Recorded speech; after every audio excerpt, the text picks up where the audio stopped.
de alguna manera está en la base de esto que muchos autores llaman el malestar docente.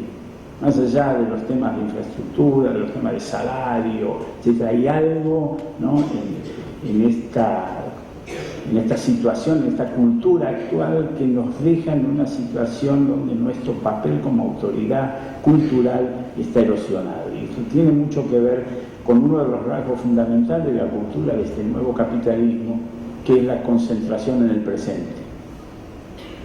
Vivimos muy específicamente en una cultura, esto seguramente ustedes también lo han escuchado y lo han visto, que rompe con el pasado. Y yo les pregunto a ustedes con qué asocian el pasado, y el pasado está asociado con la obsolescencia, y la obsolescencia es cada vez más rápida, de los productos, de los conocimientos, de las informaciones, todo se vuelve rápidamente obsoleto. Pero el futuro es incierto, el futuro incluso es amenazante. La idea de futuro está asociada con la catástrofe, el riesgo o con la incertidumbre, no sabemos qué va a pasar. Bueno, en una cultura que rompe con el pasado y que tiene un horizonte de futuro incierto, tiende a concentrar todo en el presente. Todo aquí, ahora, todo ya. Como decía la canción, vamos ahora, la dieta empieza mañana, pero hay una idea esta, ¿no?, de que todo tiene que ser ya, todos queremos ser jóvenes, nadie asume el papel de adulto, nadie quiere ubicarse en ese lugar de transmisor de un patrimonio cultural, y eso a los docentes, a la educación, nos deja en una situación de mucha orfandad, porque se supone que nosotros tenemos que transmitir el patrimonio cultural y tenemos que preparar para un determinado futuro. Bueno, ahí me parece que hay una fuente en este punto, ¿no?, el tema de la cultura, de los patrones culturales, que explican también buena parte de este malestar docente y de esta crisis profesional que todos sentimos que estamos viviendo, porque este malestar está no solo en las representaciones sociales que los demás tienen sobre los docentes, sino en las representaciones que nosotros mismos tenemos como docentes de nuestro papel y del ejercicio de nuestra profesión. Bueno, podríamos seguir enumerando elementos que hacen a este diagnóstico general. Quizás el otro elemento más importante tiene que ver con esto que ya fue mencionado, una de las preguntas que Pablo hacía, ¿no?, esta idea de la responsabilidad que tenemos sobre los resultados de aprendizaje de nuestros alumnos, porque también todas las investigaciones están mostrando este fenómeno, ¿no?, de la enorme dificultad que tenemos para romper el determinismo social de los resultados de aprendizaje. Todas las mediciones, más allá, punto más, punto menos, características de un lado o de otro, que se hacen, PISA, las pruebas de evaluación de la UNESCO, todas las mediciones, las nacionales, las internacionales, finalmente terminan mostrando un hecho obvio, y es que las condiciones materiales de vida de la familia son la variable que mejor explica las trayectorias educativas de los alumnos a nivel macro social. Ahora, claro, también sabemos que hay escuelas y maestros que en condiciones muy desfavorables logran muy buenos resultados. O sea que no es una fatalidad el fracaso escolar. Y la explicación de esos resultados tiene que ver mucho cuando se analizan qué pasa en esas escuelas, qué pasa con esos docentes que logran muy buenos resultados en condiciones muy desfavorables. Aparecen una serie de factores que no son del orden de lo objetivo, no son solo del orden de lo material, no tienen que ver con disponer de infraestructura, buenos salarios, computadoras, si las tienen mejor, pero no pasa por ahí, sino que pasa por una serie de componentes que tienen que ver con la confianza en la capacidad de aprendizaje de los alumnos, la responsabilidad por los resultados, el trabajo en equipo, la idea de proyecto, etcétera, que son justamente rasgos que notamos como muy deficitarios en términos de las características que definen la cultura profesional docente a nivel masivo. Y en esto hay muchos estudios por ejemplo, las dificultades que tienen los proyectos innovadores en educación para reclutar docentes que tengan las características que esos proyectos innovadores exigen para el desempeño. O sea que ponemos en ese sentido entonces tenemos como, a veces exigimos como punto de partida una serie de características del desempeño profesional que tendrían que ser las que tenemos que lograr en el punto de llegada de la formación docente.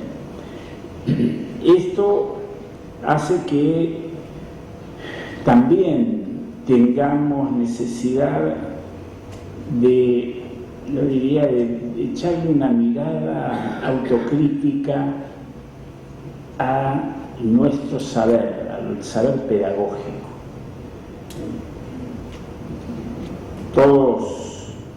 Todos hemos sido formados, yo creo que los docentes, por lo menos todo el siglo XX, quizás superada la primera parte del siglo XX, donde hubo una gran impronta positivista, y aún el positivismo tenía características de compromiso muy fuertes, pero todos fuimos formados en el marco de teorías pedagógicas, llamémosla en términos generales, constructivistas. Difícilmente uno encuentre institutos de formación docente donde la pedagogía, la didáctica, las teorías de la psicología del aprendizaje, lo que se enseñe tenga ese carácter autoritario, donde se fomenta la pasividad del alumno, la repetición, etc. Nadie está formado con esos patrones. Sin embargo, después en las escuelas los aplicamos. Y eso es lo que muestran los estudios internacionales sobre docentes.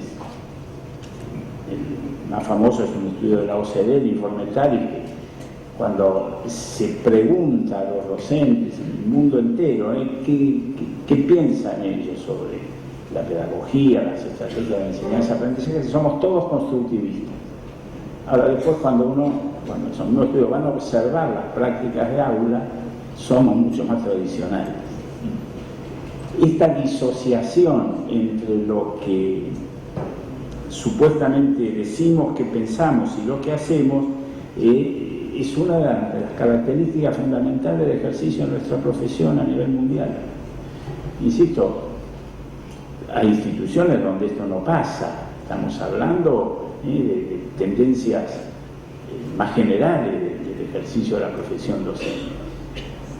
Ahora, la explicación de por qué existe esta disociación me parece que es fundamental que la hagamos. No debe haber profesión donde existan estos niveles de disociación tan altos.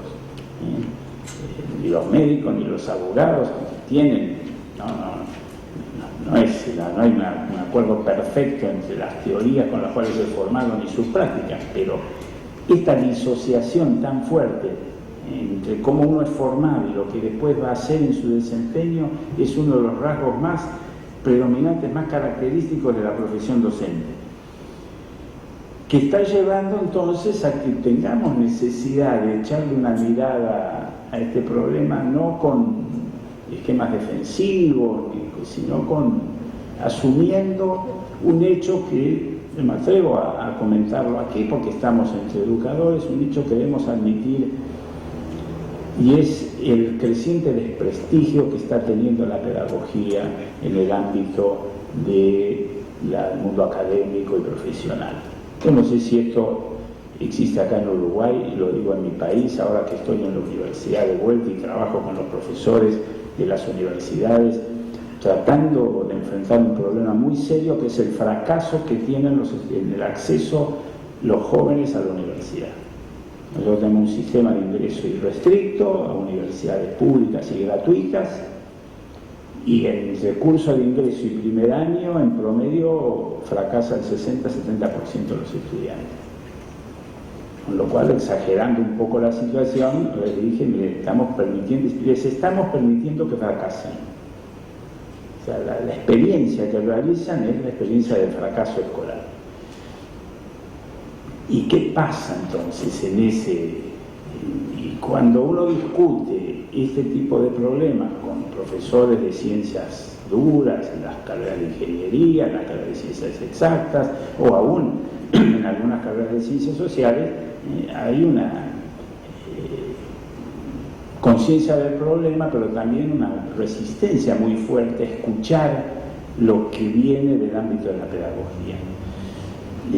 Quizás, para no hablar de ejemplos nuestros, pero yo lo he mencionado y seguramente ustedes me lo habrán escuchado tal vez alguna vez, y si estuvieron en algún otro encuentro conmigo, esa mención al libro de Steiner, de George Steiner, un gran intelectual europeo, con una profesora de literatura de los barrios marginales de París, cuando la profesora le confiesa que nunca tuvo tantos cursos de pedagogía, tantos materiales, etc., y al mismo tiempo nunca tuvo tantas dificultades para resolver los problemas de enseñanza-aprendizaje que plantean estudiantes con esas características. Y Steiner, en el diálogo, empieza a reivindicar la idea de enseñar de memoria. Y le dice, mire, usted enseña literatura, un poema, ¿cómo va a enseñar un poema si no es de memoria? Y hace el elogio de la memoria, cita los campos de concentración, donde el único que podía leer, entre comillas, los libros era el rabino, porque lo sabía de memoria, ¿no? Dice, lo que usted sabe de memoria no se lo saca a nadie, ni el peor autoritarismo. Bueno, todo un gran elogio a la memoria, cosa que provoca la reacción escandalizada de la profesora, que le dice, pero eso contradice todo lo que dice la pedagogía. Y Steiner le contesta, no se preocupe, ya Goethe lo dijo, el que sabe sabe, el que no sabe enseña, dice, pero yo le agrego, el que nunca dio clases escribe libros de pedagogía. Y claro, pero esta reacción que ustedes tienen de reírse de esta frase de Steiner, sí, es un poco defensiva porque está hablando de nosotros. Y creo que en ese sentido tenemos que asumir, digamos, la pregunta de qué ha pasado con nuestro saber pedagógico para que intelectuales de la talla de Steiner tengan esta visión de la pedagogía. Puede haber muchas explicaciones, en el sentido del abuso de ciertos principios, cierta resistencia a veces de los propios sistemas educativos, de su administración, a incorporar estos mecanismos, estas estrategias más participativas, en fin, puede haber incluso hasta a veces explicaciones que tienen que ver con la falta de motivación de los estudiantes, puede haber muchas causas, pero creo que efectivamente tenemos necesidad de empezar a echarle una mirada a nuestro propio saber para preguntarnos por qué resulta tan difícil que todos esos principios teóricos de la pedagogía y de la didáctica logren penetrar masivamente en nuestros sistemas educativos. Y ahí es donde entonces creo que podemos entrar en intentar responder a este tipo de preguntas con algunos análisis que comiencen por justamente preguntarnos, bueno, ¿qué queremos? Volvamos a hacernos la pregunta del para qué. Y de acuerdo con Pablo, que él decía, si ya tenemos muchos acuerdos sobre hacia dónde queremos ir, el tema es el cómo. Yo no estoy tan seguro que estemos tan de acuerdo en lo que queremos. Porque si yo pregunto aquí, todos queremos construir sociedades más justas. Sí, nadie va a decir que no. Sin embargo, entre la adhesión retórica a la idea de sociedad más justa y la conducta real hay distancias muy grandes. En esto, quizás el último libro de Rosanvallon, de Pierre Rosanvallon, un sociólogo francés, es muy interesante, lo llama La Sociedad de los Iguales. Él menciona sobre este tema lo que él llama la paradoja de Bossuet, un pensador del siglo pasado, que consiste en sostener que con la adhesión a la justicia pasa esto de que todos condenamos en general aquello a lo cual adherimos en particular. Todos condenamos la injusticia en general, pero adherimos a los mecanismos que la provocan. Y eso pasa en educación. Eso lo tenemos que asumir como un fenómeno importante para salir, yo creo, de esta idea de dar por sentado que estamos todos de acuerdo, más allá de lo puramente retórico, en cuáles son los objetivos que queremos lograr y que los queremos lograr para todos, no para algunos. Y esos desafíos, también fue dicho por Pablo y por Luis, giran alrededor de estas dos grandes dimensiones. Desde lo cognitivo, el aprender a aprender, y desde lo social, desde lo cultural, el aprender a vivir juntos, que son los dos grandes pilares de la educación del siglo XXI que el informe de Delors agregó a lo que ya tradicionalmente la UNESCO venía sosteniendo. Fíjense, si uno empieza por el de aprender a vivir juntos, por esta idea de que tenemos entonces necesidad o buscamos, ¿no?, generar niveles de adhesión a la justicia que pasen entonces por promover altos niveles de solidaridad, de cohesión, de responsabilidad, tanto intra como intergeneracional. Aquí entonces el desafío que plantea esta sociedad es que la solidaridad que exige esta sociedad es mucho más exigente que la que exigía la sociedad industrial en el pasado. La solidaridad de la sociedad industrial o de la sociedad tradicional era lo que Durkheim llama solidaridad orgánica, que es la que existe en un organismo. En un organismo, el cerebro, el pulmón, el corazón, los músculos son solidarios. Cada uno cumple con su función y el sistema funciona adecuadamente.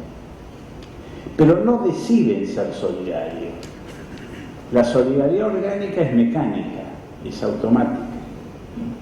Bueno, en la sociedad industrial había explotadores y explotados. Y el funcionamiento de la sociedad exigía niveles de solidaridad orgánica que permitieran que los explotados siguieran reproduciéndose y tuvieran niveles de vida relativamente dignos que les permitieran seguir trabajando. Bueno, en esta sociedad, en este nuevo capitalismo, este fenómeno orgánico se empieza a erosionar, no alcanza con la solidaridad orgánica, porque empiezan a aparecer fenómenos de exclusión, fenómenos que tienen que ver con la explosión de identidades, ¿no? Los factores que antes nos hacían vivir juntos tenían que ver con el trabajo, con esto de estar en el mercado como explotador, como explotado, tenían que ver con la idea de nación, todos pertenecemos a una nación, vivimos juntos por eso, en fin. Todos esos factores se han erosionado y hoy vivir con el otro es mucho más exigente, exige mucha más reflexividad. Yo tengo que querer incluir al excluido. Y esto hace que entonces esa exigencia ética, emocional, sea mucho más fuerte que la que había en las sociedades del pasado. Habermas habla de este tema con palabras que me parece que son importantes, ¿no? Dice él, los ciudadanos en esta sociedad están confrontados con cuestiones cuyo peso moral supera ampliamente las cuestiones políticas tradicionales. Estamos ante cuestiones, insisto, que tienen que ver con esto, ¿no? Hoy hablamos ya se habla científicamente de la posibilidad de clonación, la posibilidad de manipulación genética. Esto plantea problemas éticos, sociales, científicos muy fuertes. Bueno, ¿qué vamos a hacer con eso? ¿Aceptamos vivir en sociedades que excluyan al 25-30% de la población? Las crisis económicas, la economía se está disociando cada vez más de las necesidades sociales. ¿No? Y tenemos una economía, como dicen muchos, que está fuera de control. Y bueno, esta crisis ahora está en Europa, antes la vivimos en nuestro país, en América Latina, estuvo en Estados Unidos, ¿no? Economías que cuando aumenta el empleo, el mercado se preocupa y empieza a haber problemas. Hay una disociación entre la economía y la sociedad muy fuerte, que por eso supone entonces colocar este tema de la adhesión a la justicia como un tema central en la tarea educativa y por lo tanto en la cultura profesional docente, porque si nosotros como docentes no estamos comprometidos con la justicia, muy difícilmente la vayamos a promover en los demás. Y esto, si uno mira la historia de la educación, comprobamos nuestra educación pública, gratuita, laica, la No se Río de la Plata nació a fines del siglo XIX asociada a la construcción del Estado-Nación. Y la idea de adhesión a la nación estuvo muy vinculada con la universalización de la escuela primaria. Esa escuela pública, obligatoria y laica fue uno de los pilares sobre los que se construyó la adhesión a la nación, que no existía antes. Las naciones, el producto en nuestros países están empezando a cumplir 200 años. Y antes había adhesión a identidades particularistas de tipo religioso, étnico, lingüístico. Hubo que construir adhesión a la nación por encima de todas esas adhesiones particulares. Y para eso la escuela cumplió un gran papel y adoptó ciertos rituales, convirtió a los héroes en santos, a los símbolos patrios en símbolos sagrados, rituales casi religiosos. Bueno, da la impresión de que hoy generar adhesión a la justicia no pasa solo por ese tipo de rituales, necesitamos entonces niveles de reflexividad más altos, también por supuesto apelar a la dimensión emocional, porque la adhesión es un sentimiento, y de lo que se trata fundamentalmente es de generar en nuestros currículos escolares la realización de experiencias de aprendizaje que permitan adherir a la justicia, al respeto al diferente, a querer ser solidario con el otro, respetuoso con el otro. Y en ese punto creo que casi uno podría hablar de una escuela contracultural y de un docente que en términos de actor social también en algún punto es un agente contracultural contra las tendencias culturales vigentes afuera de la escuela, que no van en la línea de la solidaridad, en la línea del respeto al diferente, sino de la competencia, del individualismo, del mercado, de ganadores y perdedores, etc.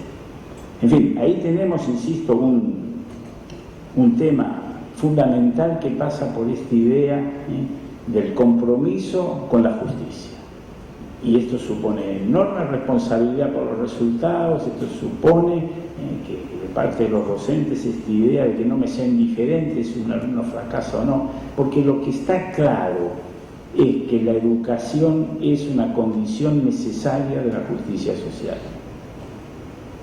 En el pasado había formas de incluirse socialmente sin tener altos niveles educativos, sin tener información, conocimiento, etc. Hoy eso es imposible, ni para desempeñarse en el mercado de trabajo, ni para desempeñarse como ciudadano, ni para constituirse como sujeto.